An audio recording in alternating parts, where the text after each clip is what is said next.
You ought to understand that people, especially your friends and allies, listen to you, and they want to be able to rely on the United States. They want to know where we're going to be, what we're going to do, how we're going to carry out our responsibilities. And if you introduce massive uncertainty into what an American president says, people find that the cost of being an ally begins to get higher and higher.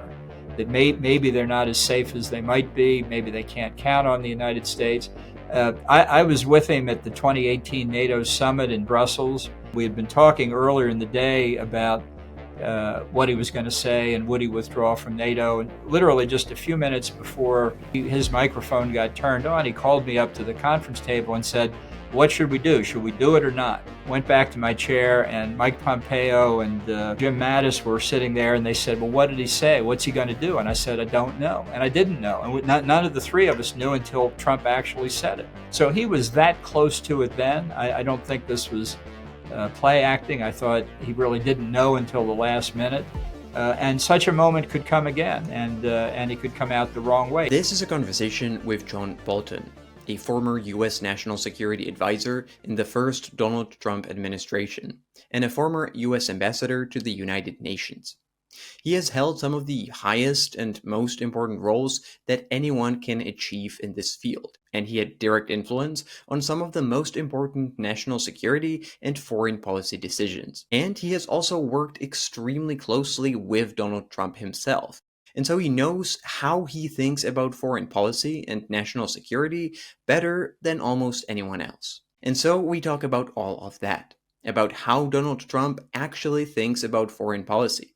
How does he make decisions? Who does he listen to?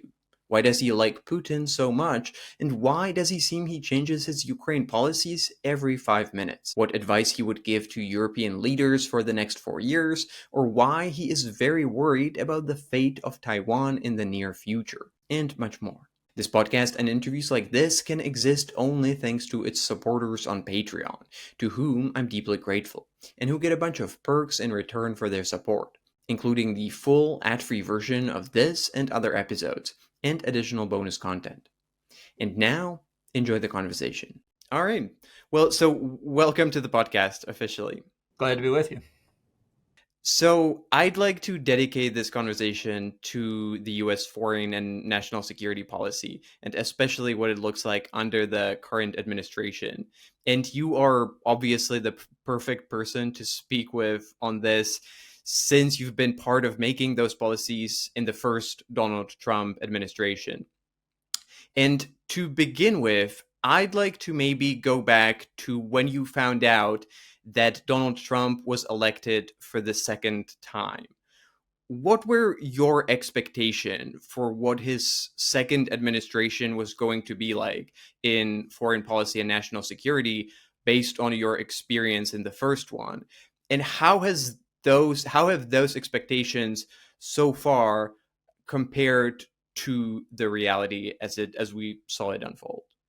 Well, I thought, in general terms, the Trump that you would see in his second presidency would be basically the same as the one that you saw in the first presidency. He doesn't have an overarching philosophy. He doesn't have a national security grand strategy. He basically does not understand or engage in policy the way we normally define that term. He's very episodic, ad hoc, transactional, are words that have been used to describe him, but it's many of his supporters will say he's actually playing a complex game of three-dimensional chess, when in fact he's not. He's making the move right in front of him, and that's it. He did say during the campaign he had certain priorities. He wanted to end the Russia-Ukraine war, thought he could do it in 24 hours. He talked a lot about tariffs, although he was not really specific about how he would go about it, but that was clearly going to be significant. And he talked a lot about immigration and the effect of trying to close U.S. borders to illegal immigrants. Beyond that, it was very hard to kind of pin him down on many things. He always talked about wanting the strong military, but was never very specific about what he meant on that. So I thought that one of the key indicators what a second Trump term would look like when it finally came into being was what kind of person he picked as to be advisors to him. And here I think there is a significant difference from the first term and may explain a lot of what happened in the second term. He wanted in the second term yes men and yes women. He didn't want advisors who said, well, Mr. President, have you considered the following alternatives, A, B, C, D? Have you looked at these facts? Have you weighed the pros and cons of one course of action versus another? Because he came in his first term to see people who did that as trying to obstruct him. Now, I think most of us who were engaged in the process thought we were just trying to do what our jobs implied, which is give the president the information and the alternatives and the cost-benefit analysis to make an informed decision. He would make the decision. There's no doubt about it. He's the president. But we wanted him to make a well-informed decision. He doesn't care about that in the second term. And I think that structure surrounding him in the second term explains a lot of what's happened over the past 8 or 9 months. Well, let me follow up on that, because that was one of the things that I wanted to ask about. To what extent it actually matters who the people around him are, because some of the picks for his second administration received a lot of attention. Some of them are pretty controversial, but it's also often said about Trump that he doesn't actually listen to anyone, and he just sort of does whatever he wants or whatever he thinks, and he doesn't listen to any advice no matter who is around him. So does it actually matter, especially since you were one of the people advising him in the first administration? Do you think that those opinions from the people around him had an effect? Well, I think they did, but in different ways than you normally consider in formulating policy. I think a lot of people would say he listened to whoever was the last person in the room, and there's some evidence that's true. He looked for people to listen to who he thought would agree with him. Whatever his hunch was, whatever his initial inclination was, he loved hearing from other people that it was right. And sometimes you could persuade him, usually by saying that he would benefit personally in terms of prestige or public approval or the approval of the stock markets and that sort of thing. He was always interested in what made Trump look better. But in terms of carrying out a normal policy discussion, that really was of little interest to him. He has a short attention span, and he doesn't really engage in debate back and forth about the importance of a particular piece of information or the pros and cons of a particular decision. Well, talking about people in his administration, you were, I think, if I'm correct, the longest serving national security advisor in his first administration, because there have been several and most lasted quite a short time. What do you think about the fact that right now, at this point, Trump doesn't actually have a dedicated national security advisor, which is traditionally extremely important role? And at this point, Marco Rubio is doubling as both Secretary of State and national security advisor. You know, I think most people today would say that the National Security Council, the best structure that it ever had, and the kind of ideal structure it should strive for, was what Brent Scowcroft came up with first when he served President Ford, and then later when he served for George H.W. Bush's presidency, and that is a way of coordinating all the different departments and agencies that deal with national security: the Defense Department, the State Department, the intelligence community, Homeland Security, the Treasury Department, the Department of Justice. A whole range of people have interest, and making sure that everybody who has an interest has their voice heard, that all of the pertinent information is gathered, that the options are presented fairly to the president, and he has a chance to probe and ask questions and then make a decision, and then to carry the decision out and to make sure that the bureaucracy follows through on it. That requires a national security advisor who's not a part of one of the other bureaucracies. You know, the only other time besides Marco Rubio that has happened is when, during the Nixon administration, when Henry Kissinger for about a year and a half filled both roles. That was an extraordinary period, obviously, in American history. As Nixon was being forced out of office, people saw Kissinger as a real source of stability. But Gerald Ford decided fairly soon after he became president that while he obviously wanted to keep Kissinger as Secretary of State, he needed a separate national security advisor, and he promoted Scowcroft, who had been Kissinger's deputy. So, with all due respect to Marco Rubio, he's not a Henry Kissinger, and we're not in a crisis situation. Uh, uh, but when one cabinet member is also functioning as national security advisor in a properly functioning policy process, other people feel left out. But it's even worse than that because the president has decided that the staff of the National Security Council, which let's be clear, are his staff, they're the people in the White House directly responsible to him. He took the staff size from about 400, which even I would say is a little bit large, but from about 400 down to between 125 and 130. That kind of dramatic reduction really puts you back 30 or 40 years, well before the kind of contemporary version of the national security structure was put in place.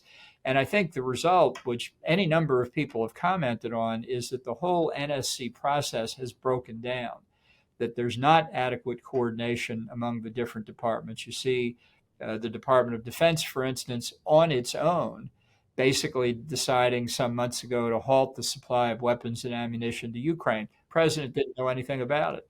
There are plenty of other examples like that. And what that says is that we're back in the days before the NSC was set up after World War II, when different departments really did their own thing and coordination was the exception rather than the rule. The whole point of setting up the NSC process was that Congress recognized after 1945 that we were in a different, much more complex world, and that to help the president make critical decisions, he needed something to replace basically the anarchy that had existed before. And what's happening now under Trump is we're drifting, or maybe moving even more quickly, back toward that anarchy. So if I understand it correctly, the consequence is that president might not have access to all the available information that are somewhere floating in the system at all times, or at those points when he might need them to make the informed decisions. Right, and that he doesn't have the role of national security advisor is often described as being an honest broker. I mean, you're entitled to have your opinions. That's why you're called an advisor. But it's to make sure that the president hears everybody who has a stake in the decision, give them a chance to make their position known. It doesn't guarantee anybody prevails. It doesn't guarantee a certain outcome. It just guarantees due process, basically, for everybody in the government. And if you don't have somebody working on that every day, you're not helping the president. You're not making his job easier. In fact, you're making it harder, because there's a greater chance that a decision will not be well informed and cause negative consequences for that reason. Just a quick break here. If you care about geopolitics, and I assume you do since you're listening to this, you might want to consider signing up to get my newsletter, Station Zero. Once every week or two, you'll get a free geopolitical analysis, a story, trend, or pattern of something that's really important, but that most people tend to miss. Like the one where I describe a chaotic oil war that's been going on between the US, Russia, and Saudi Arabia, that you basically never hear about, but that's quietly shaping geopolitics. If you want to sign up, just click the link in the description. And now, back to the conversation. So, I'm European, so I'm looking at this from a European perspective. And there still is in Europe, 6 months or maybe more into the Donald Trump second administration, still a lot of confusion about what can we and what should we expect from Donald Trump, and how does he think, so that we can predict a little bit maybe what might happen. You've mentioned that Donald Trump doesn't have a foreign policy. He doesn't have an ideology, which is why it is so difficult and why people are so unused to the way decisions are made. What, if not ideology or foreign policy way of thinking, that we would be maybe more able to recognize? What's your framework of how Donald Trump actually thinks about foreign policy and makes these decisions? You've already hinted at it, but if you could give a sort of a manual of how to think about it for the people for whom it is quite important. Well, there was an American political commentator now deceased named Charles Krauthammer, very, very astute man, who 10 or 12 years ago began watching Trump. And he later said, told me, I think he said it publicly, he said, he had misjudged Trump. He originally thought he was an 11-year-old, but he realized he was 10 years off. He's a 1-year-old. And like all 1-year-olds, they see everything solely through the prism. How does this benefit me? Not necessarily in financial terms, but in any way. So here's X. Well, that's very interesting. What does X have for me? He doesn't ask what's in the U.S. strategic interest. What are our what are the challenges we face? What are the risks? What are the opportunities? He just says, how is this going to benefit the Donald Trump presidency? And so everything is seen in essentially personal terms. As one concrete example, he believes that if he has good personal relations with the head of a foreign government, then the U.S. has good state-to-state relations with that country. So to take a current example, he has thought up until recently that he and Vladimir Putin were good friends. And that's why he said during the campaign, I can resolve this in 24 hours, or at least he thought I can resolve it quickly. Because my friend Vladimir and I will sit down and we'll work this out. Well, that didn't turn out to be true because whatever Putin thinks of Trump, and I don't think he sees him as his friend, Putin knows what he thinks Russian national interests are, and that's what he's pursuing. He's not pursuing a deal to make Donald Trump happy or to make him happy. He's got a completely different set of objectives than Trump does. And that same pattern applies in many, many different relations with Xi Jinping of China, with Kim Jong-un of North Korea. After Trump met Kim Jong-un for the first time in Singapore, he said to the press, "We fell in love." Well, I don't know what Kim Jong-un felt about that meeting, but I can tell you he didn't fall in love with Trump. And that's why it's a mismatch when Trump is in the same room with people like that. Well, let's go straight into what we already started, Russia and Ukraine and Donald Trump's policy towards that. It seems that unlike Vladimir Putin, who started in a very favorable position with Donald Trump, Volodymyr Zelensky started in the exact opposite of that and faced quite a hostile approach from the United States and the White House. But it seems that somehow the Ukrainians managed to turn that around. And from where I'm seeing, it seems that now there has been a bit of a shift in the U.S. policy or Donald Trump's view of Ukraine. Would you agree with that, or what is your view? Well, I think there have been some changes, and I give Zelensky a lot of credit for taking the effort to try and improve the personal relationship with Donald Trump. But, this really goes back to the summer of 2019 and Trump's famous phone call with Zelensky about whether the government of Ukraine at the time had interfered in the 2016 U.S. presidential election, which Trump thought was the case. And he wanted Zelensky to investigate, to find Hillary Clinton's computer server, which he thought was hidden somewhere in Ukraine, to find out what the previous Ukrainian government had done to help Biden get reelected. And he believed this, and he believed that Zelensky hadn't given him satisfaction. Now, he did in 2019 turn the security assistance to Ukraine back on, but his association with that whole affair really was tainted by his first impeachment, which was all about whether he had tried to blackmail Zelensky in that call. So Zelensky didn't have a lot of capital built up in Trump's personal esteem. So when they met then in February of this year in the Oval Office for the first time, I don't think Zelensky appreciated how much Trump saw everything as a very personal matter. And I think he now realizes it was not the wisest thing to do to get into a discussion with Trump in front of TV cameras before they had had a chance to sit down privately to talk about what was necessary. And I think Vice President Vance threw gasoline on the whole thing in the middle of it and just made it worse. So that looked like a pretty grim moment for Ukraine. But as I said, Zelensky worked hard to develop the personal relationship, and I think he has done a very good job of regaining lost ground. At the same time, Putin was showing close to contempt for Trump, up to and including at the Alaska summit, where Trump got nothing out of that. And Putin, I think, concluded that Russia had a free hand in Ukraine thereafter.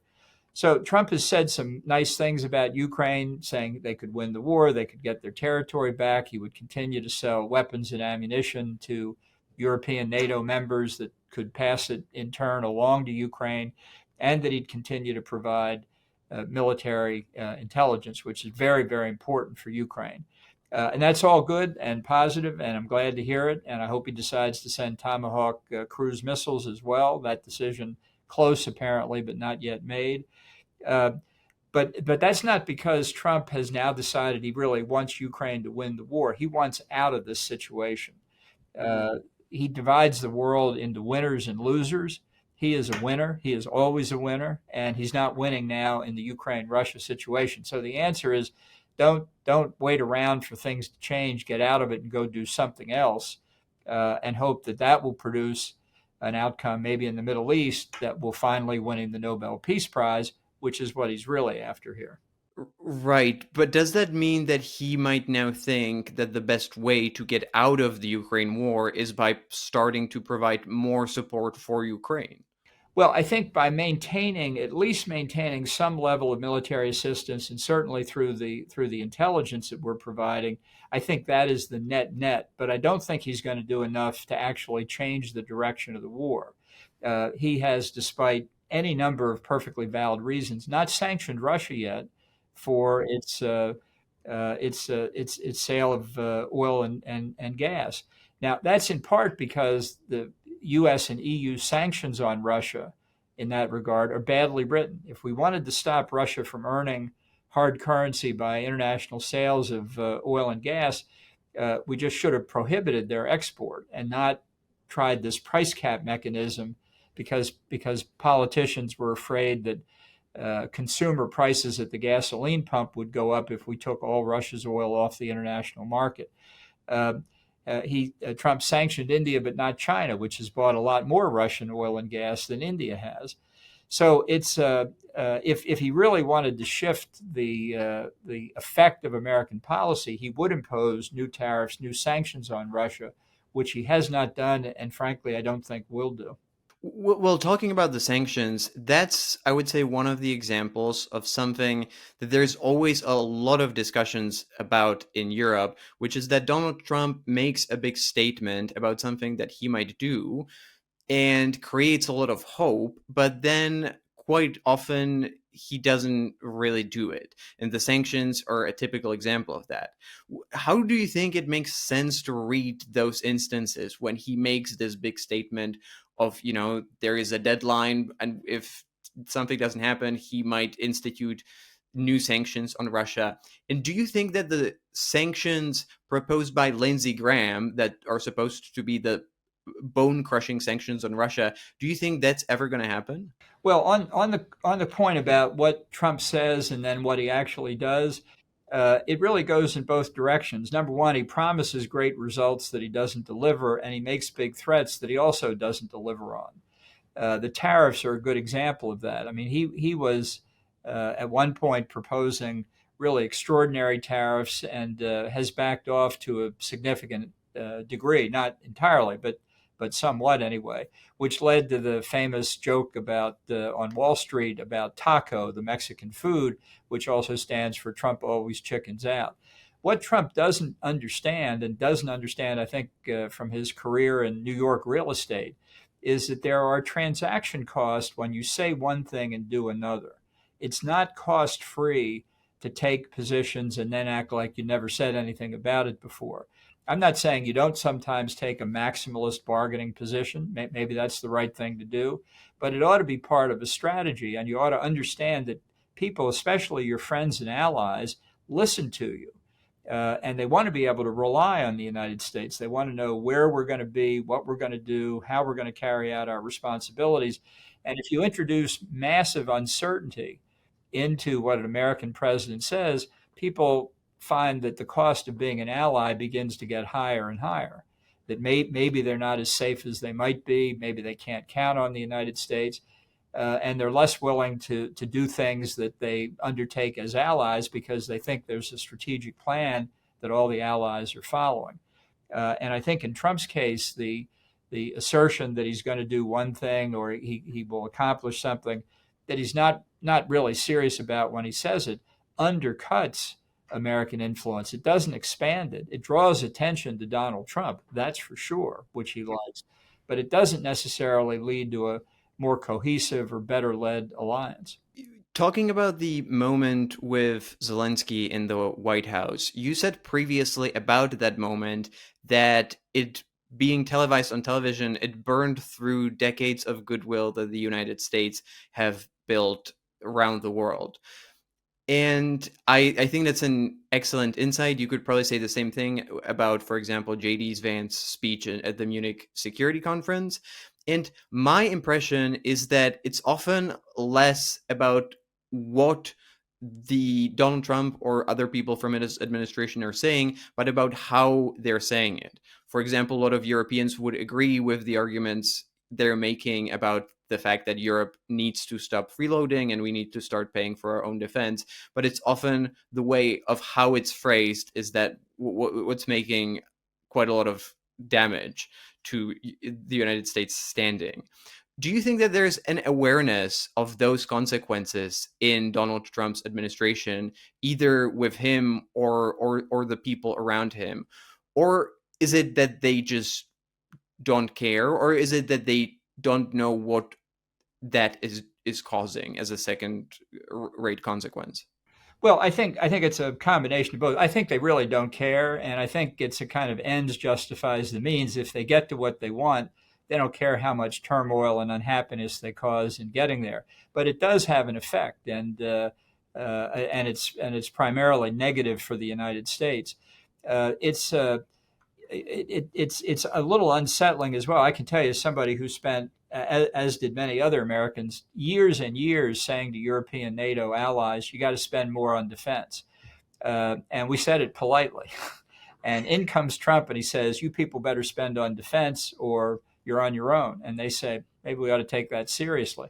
I mean, there is something to be said for what's happened. I think the bigger effect, though, was the Russian invasion of Ukraine in 2014, followed by the second invasion in 2022, and everything that's been happening since then that is finally motivating people. But it doesn't give sort of traditional Republican conservatives much satisfaction that after being polite for 20 or 30 years and not getting results, that it took Trump to get people's attention. I think on the European side, people ought to think about that because it's inviting more of that kind of conduct in the future. When if we just sat down and said, look, we all know that the Russian threat is growing. What are you going to do to spend more? We might have been able to get there without the sound and fury. So both in his first term and especially in the second term, there was a lot of fears in Europe and maybe in the US as well about Donald Trump leaving NATO.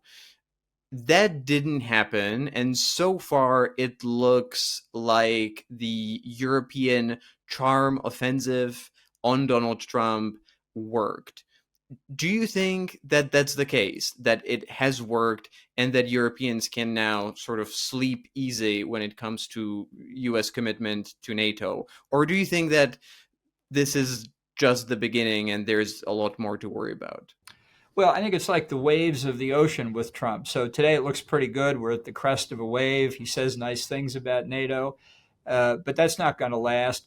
Let's talk about this in another couple months. We'll see what he's saying about NATO at that point. I was with him at the 2018 NATO summit in Brussels, right before the meeting with Putin in Helsinki.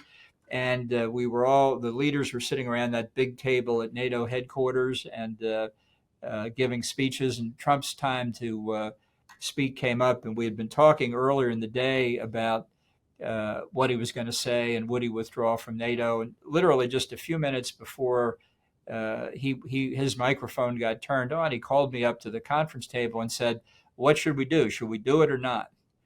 And I said, I would go up to the line and not go over it. went back to my chair, and Mike Pompeo and Jim Mattis were sitting there, and they said, "Well, what did he say? What's he going to do?" And I said, "I don't know," and I didn't know, and none of the three of us knew until Trump actually said it. Where I think he put his foot over the line and then pulled it back, but at least he didn't withdraw. So he was that close to it then. I don't think this was play acting. I thought he really didn't know until the last minute. And such a moment could come again, and he could come out the wrong way. He still says, if you don't meet the NATO spending target, I don't think the U.S. should defend your country, which is something the Russians must find very, very, very interesting. You said that Donald Trump thought that Vladimir Putin was his friend. Did he think that when you were in his administration as his national security advisor as well? And why does he think that? Because it is something that I always found quite puzzling. He did think Putin was his friend. He thought when I started, Putin was a friend, and I could see it in the way they interacted with one another. The best example, maybe it's the worst example, came at. Thank you for listening to the free part of this interview. The conversation is not over yet, but the next part is only for the paid members on my Patreon or Substack. I try to make the best possible geopolitics content, and I put a lot of effort and time into this podcast. And there's quite a lot of costs that I have to pay that are associated with it. It's the supporters on Patreon that allow me to do all that, and making part of every single interview exclusively available only for them is my way of saying thank you, since without them, it just wouldn't exist. So if you want to listen to the rest of the interview, ask questions to guests who appear on the show, or myself, get bonus content and my own takes on geopolitics, become part of an active community of geopolitics enthusiasts, and most importantly, make the continued existence of this podcast possible, do consider becoming a supporter. It really helps. To join, you can find the link in the description or go to patreon.com/decodinggeopolitics.